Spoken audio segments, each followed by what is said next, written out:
नमस्कार दोस्तों, आप सभी का स्वागत है कुछ जिसका यूट्यूब चैनल में। आज की इस वीडियो में हम देखने वाले हैं एमपी पुलिस कांस्टेबल का सेकेंड शिफ्ट का पेपर सफलतापूर्वक समाप्त हो चुका है। तो आइए देखते हैं कैसे प्रश्न पूछे गए थे। तो चलिए शुरू करते हैं। पहला प्रश्न है, मध्य प्रदेश का सबसे बड़ा मेला कौन सा है? तो मध्य प्रदेश का सबसे बड़ा व्यापारिक ग्वालियर मेला है। अगला प्रश्न पूछा गया था यहाँ पर, मध्य प्रदेश की सीमा किन राज्यों के साथ लगती है? तो मध्य प्रदेश की सीमा जो है 5 राज्यों के साथ लगती है। उत्तर प्रदेश, महाराष्ट्र, राजस्थान, गुजरात, छत्तीसगढ़।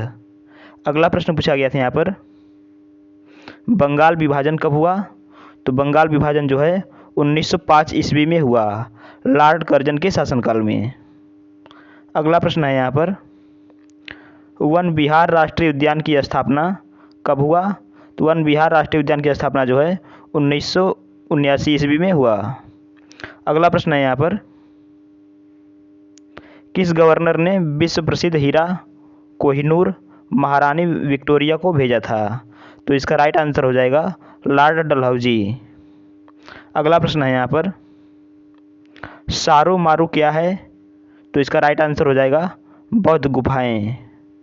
अगला प्रश्न है यहाँ पर, मध्य प्रदेश में राष्ट्रपति शासन कब लगा था?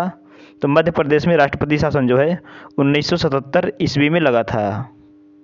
अगला प्रश्न है, यूरो कप किस खेल से संबंधित है? तो यूरो कप जो है फुटबॉल से संबंधित है।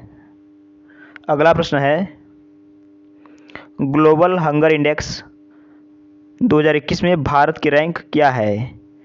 तो 2021 में 116 देशों में भारत का स्थान गिरकर 101वें स्थान पर आ गया है। अगला प्रश्न है यहाँ पर, जलवायु परिवर्तन प्रदर्शन इंडेक्स में भारत की रैंक क्या है? तो इसका राइट आंसर हो जाएगा 10वीं। अगला प्रश्न है, एमपी में किस नदी पर बन रहा दुनिया का सबसे बड़ा एनर्जी प्लांट? तो इसका राइट आंसर हो जाएगा नर्मदा नदी पर। अगला प्रश्न है, मध्य प्रदेश में कितने ज़िले 40% गरीबी रेखा के नीचे आते हैं? यदि इसका आंसर आप लोग को पता हो तो कमेंट बॉक्स में ज़रूर बताएं। अगला प्रश्न है यहाँ पर, ताप्ती नदी से प्रश्न आया था, तो अब जो है आने वाली शिफ्ट में नदियों से भी प्रश्न पूछे जाएंगे। ठीक है, तो अब नदियों से भी प्रश्न आना शुरू हो गए हैं, तो आप लोग भी इन सभी टॉपिक को पढ़ के जाएंगे। अगला प्रश्न है, मध्य प्रदेश में कोयला उत्पादक क्षेत्र कौन सा है? तो मध्य प्रदेश में कोयला उत्पादक क्षेत्र जो है सुहागपुर है। अगला प्रश्न है यहाँ पर, अब देखिए फिर एक प्रश्न पूछा गया यहाँ पर नदी से, तो चंबल नदी से संबंधित प्रश्न पूछा गया था। ठीक है, अगला प्रश्न यहाँ पर देखेंगे हम लोग, फीफा वर्ल्ड कप से प्रश्न आया था, तो फीफा वर्ल्ड कप से संबंधित एक प्रश्न आया था। अब क्या प्रश्न था ये तो क्लियर नहीं है, यदि आप लोग को पता होगा तो कमेंट बॉक्स में ज़रूर बताएं। और बात करें रीजनिंग की, तो रीजनिंग में जो है घड़ी से संबंधित प्रश्न पूछा गया था आज, घड़ी से, क्लॉक से। और कथन निष्कर्ष से भी प्रश्न पूछे जा रहे हैं रीजनिंग में। कथन निष्कर्ष से जो है 3 से 4 प्रश्न पूछे गए थे कथन निष्कर्ष से। और नंबर सीरीज से जो है 3 से 4 प्रश्न नंबर सीरीज से पूछे गए थे। और 2 से 3 प्रश्न जो है कोडिंग डिकोडिंग से भी पूछे गए थे। ठीक है, और बात करें मैथ की, तो मैथ में जो है सिंप्लीफिकेशन से 2 से 3 प्रश्न पूछे गए थे। और कार्य और समय से भी 2-3 प्रश्न पूछे गए थे। कार्य और समय से 2 से 3 प्रश्न पूछे गए थे कार्य और समय से। और एवरेज से भी 2 से 3 प्रश्न पूछे गए थे।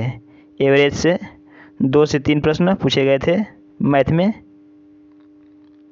और CI और SI से भी 2 से 3 प्रश्न पूछे गए थे। CI और SI से 2 से 3 प्रश्न पूछे गए थे। ठीक है, और कुछ प्रश्न संख्या पद्धति से भी पूछे गए थे। नंबर सिस्टम से 2 से 3 प्रश्न पूछे गए थे। तो आप लोग इन टॉपिक को पढ़ के जाएंगे। तो साथियों, ये थे एमपी पुलिस कांस्टेबल में पूछे गए प्रश्न। यदि वीडियो अच्छा लगा हो, हेल्पफुल लगा हो, तो वीडियो को लाइक ज़रूर करें और चैनल को सब्सक्राइब जरूर करें और कमेंट करके बताएं कि वीडियो कैसा लगा। धन्यवाद।